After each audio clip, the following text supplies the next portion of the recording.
لیکن فعل مذکر بھی ہو سکتا ہے اور مؤنث بھی ہو سکتا ہے، دونوں درست مانے جائیں گے۔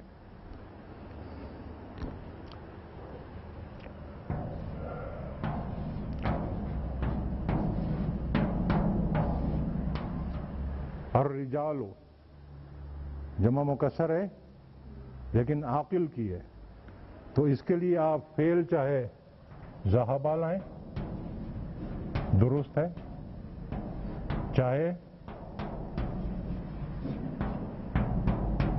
ذہبت لائیں، یہ بھی درست ہے۔ اسی طرح سے نساؤن امراتن کی جمع ہے، کہتے ہیں کہ یہ بھی عاقل ہے، واللہ عالم۔ تو اب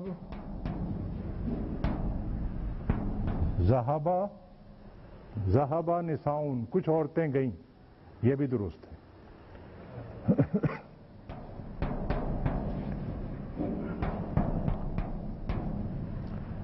ذہبت نساؤن، کچھ عورتیں گئیں، یہ بھی درست ہے۔ یہ ایک صورت ہے جہاں مذکر اور مؤنث دونوں جائز ہو جاتے ہیں۔ دوسری صورت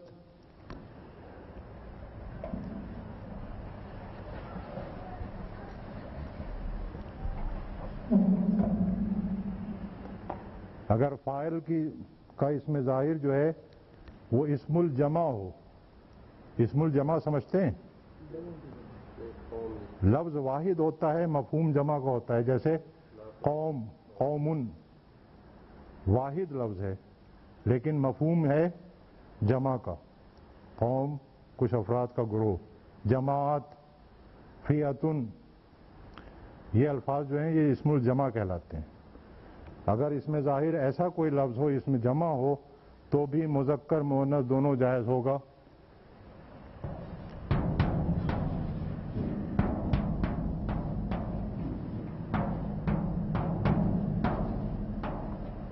ذہب القوم بھی درست ہوگا اور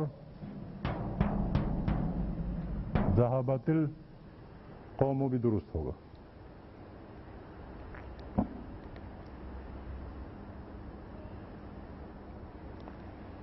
اور آخری صورت یہ کہ اس میں ظاہر جو ہے وہ مؤنث غیر حقیقی ہو۔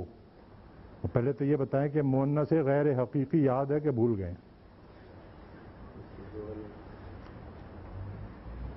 وہ چیزیں جن کا جوڑا نہیں ہوتا یا جن کے جوڑے کے لیے الفاظ استعمال نہیں ہوتے، یوں کہہ لیں۔ بعض صورتوں میں، ایکسیپشنل صورتوں میں ایسا ہو جاتا ہے کہ جوڑا موجود تو ہوتا ہے لیکن الفاظ استعمال نہیں ہوتے۔ میں نے مثال دی تھی آپ کو، اردو میں کوا کا لفظ استعمال ہوتا ہے، کوی کا لفظ استعمال نہیں ہوتا، حالانکہ جوڑا موجود ہے۔ بہرحال تو مؤنث غیر حقیقی ہو تو پھر وہی صورت ہے کہ واحد مذکر بھی جائز ہوگا اور واحد مؤنث بھی جائز ہوگا، جیسے الشمس،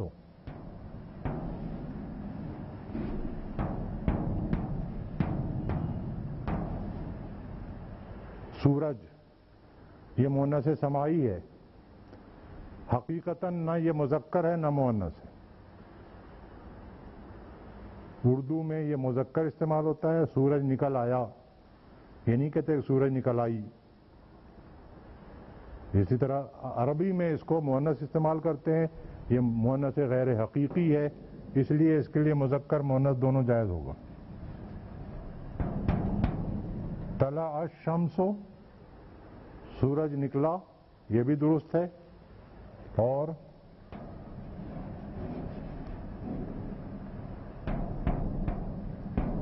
طلعت الشمس، یہ اصل میں طلعت ہے، ملانے کے لیے کسرہ دی گئی ہے، طلعت الشمس،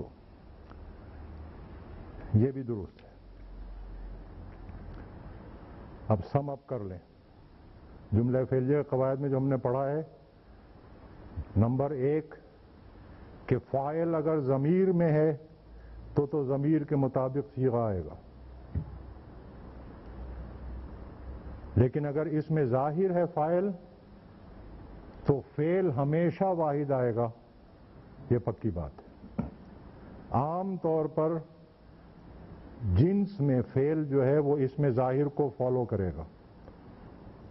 فاعل اسم ظاہر جو ہے مذکر ہے تو فعل واحد مذکر آئے گا، اور اگر مؤنث ہے تو واحد مؤنث آئے گا۔ جنس کے معاملے میں دو استثناء ہیں۔ نمبر ایک کہ اسم ظاہر جو ہے فاعل اگر غیر عاقل کی جمع مکسر ہے تو فعل عام طور پر واحد مؤنث لاتے ہیں، اور دوسرا استثناء یہ کہ تین صورتوں میں مذکر اور مؤنث دونوں جائز ہوتا ہے۔ نمبر ایک عاقل کی جمع مکسر، نمبر دو اسم الجمع، اور نمبر تین مؤنث غیر حقیقی۔ اور آج جو قواعد ہم نے پڑھنے ہیں جملے فعلیہ کے، اس میں آخری بات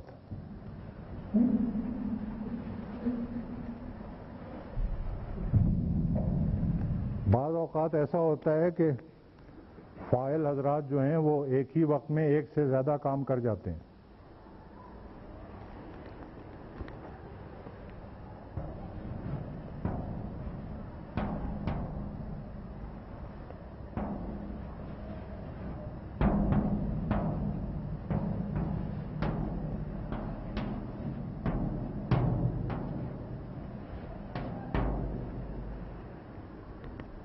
اب یہاں فاعل ایک ہی ہے حامد،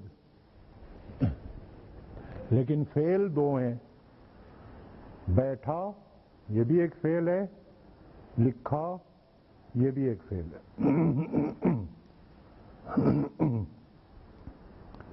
ایسی صورت میں پہلے فعل میں تو وہی قاعدہ اپلائی ہوگا۔ جملہ فعلیہ اگر بنانا ہے تو ہم کہیں گے جلسہ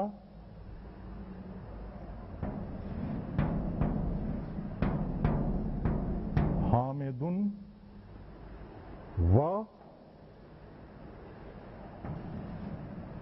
اب جو فعل آئے گا وہ ضمیر کے مطابق آئے گا۔ اس نے، یہ واحد مؤنث کی ضمیر ہے تو ہم کہیں گے کتبا۔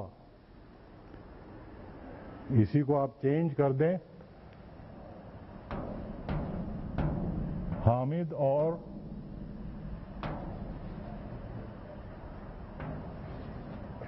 محمود بیٹھے اور انہوں نے لکھا۔ اب فاعل دو ہیں، لیکن پہلا فعل جو ہے وہ حسب معمول واحد آئے گا، جلسہ حامد و،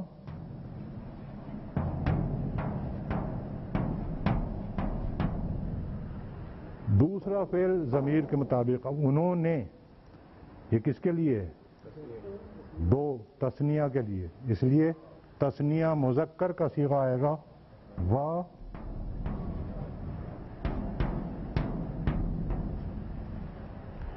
کتبا۔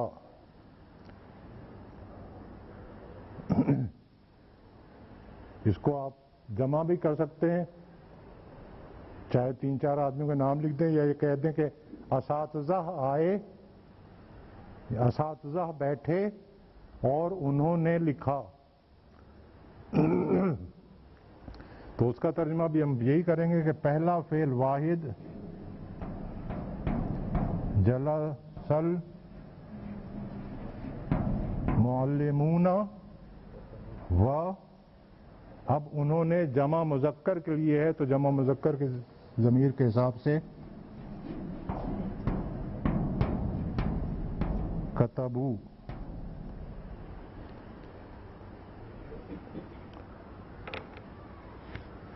بس جی آج اتنی قواعد پڑھنے تھے، اب تھوڑی سی مشق کر لیں، انشاءاللہ آج ہم مغرب سے پہلے کلاس ختم کر لیں گے۔